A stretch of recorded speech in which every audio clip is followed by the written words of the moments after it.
एक राजा बहुत दिनों से विचार कर रहा था कि वह राजपाट छोड़कर ईश्वर की खोज में समय लगाए।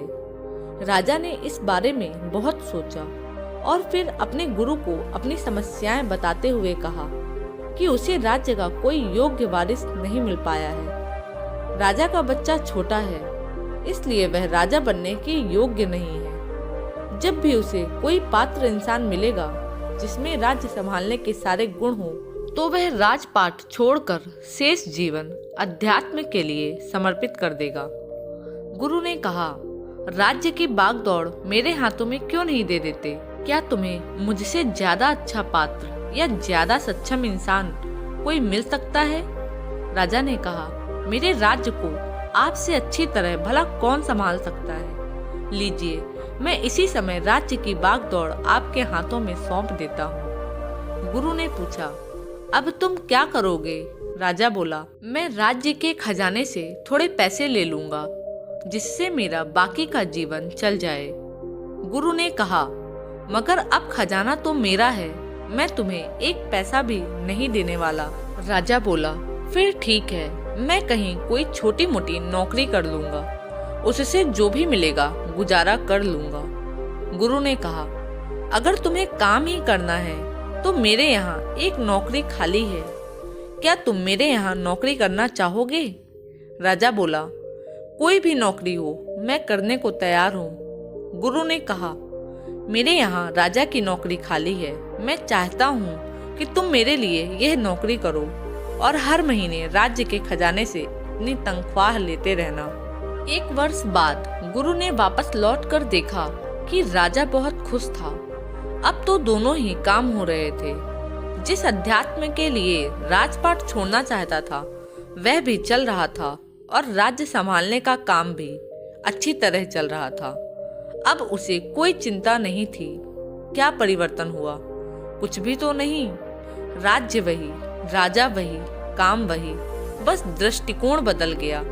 इसी तरह जीवन में अपना दृष्टिकोण बदले, मालिक बनकर नहीं बल्कि यह सोचकर सारे कार्य करें कि मैं ईश्वर की नौकरी कर रहा हूँ। अब ईश्वर ही जाने, सब कुछ ईश्वर पर छोड़ दें, फिर आप हर समस्या और परिस्थिति में खुशहाल रह पाएंगे।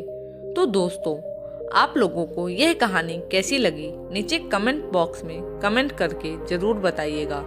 तो अब चलिए चलते हैं हम हमारी दूसरी कहानी की तरफ। दूसरी कहानी, प्रेम और बल। शहर की तंग गलियों के बीच एक पुरानी ताले की दुकान थी। लोग वहां से ताला चाबी खरीदते और कभी कभी चाबी खोने पर डुप्लीकेट चाबी बनवाने भी आते।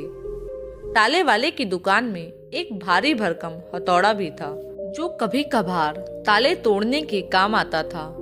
हथौड़ा अक्सर सोचा करता कि आखिर इन छोटी छोटी चाबियों में कौन सी खूबी है जो इतने मजबूत तालों को भी चुटकियों में खोल देती है, जबकि मुझे इसके लिए कितने प्रहार करने पड़ते हैं। एक दिन उससे रहा नहीं गया और दुकान बंद होने के बाद उसने एक नन्ही चाबी से पूछा, बहन, ये बताओ कि आखिर तुम्हारे अंदर ऐसी कौन सी शक्ति है जो तुम इतने जिद्दी तालों को भी बड़ी आसानी से खोल देती हो, जबकि मैं इतना बलशाली होते हुए भी ऐसा नहीं कर पाता। चाबी मुस्कुराई और बोली, दरअसल तुम तालों को खोलने के लिए बल का प्रयोग करते हो, उनके ऊपर प्रहार करते हो, और ऐसा करने से ताला खुलता नहीं, टूट जाता है।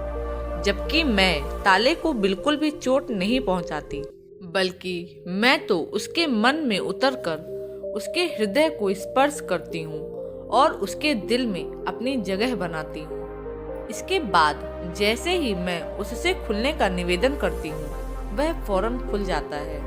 दोस्तों, मनुष्य जीवन में भी ऐसा ही कुछ होता है। यदि हम किसी को सचमुच जीतना चाहते हैं, अपना बनाना चाहते हैं, तो हमें उस व्यक्ति के हृदय में उतरना होगा।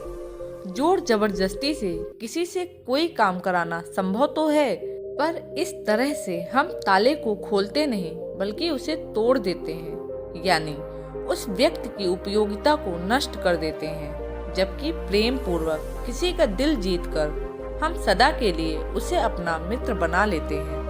और उसकी उपयोगिता को कई गुना बढ़ा देते हैं। इस बात को हमेशा याद रखिएगा, हर चीज जो बल से प्राप्त की जा सकती है उसे प्रेम से भी पाया जा सकता है, लेकिन हर एक चीज जिसे प्रेम से पाया जा सकता है उसे बल से नहीं प्राप्त किया जा सकता।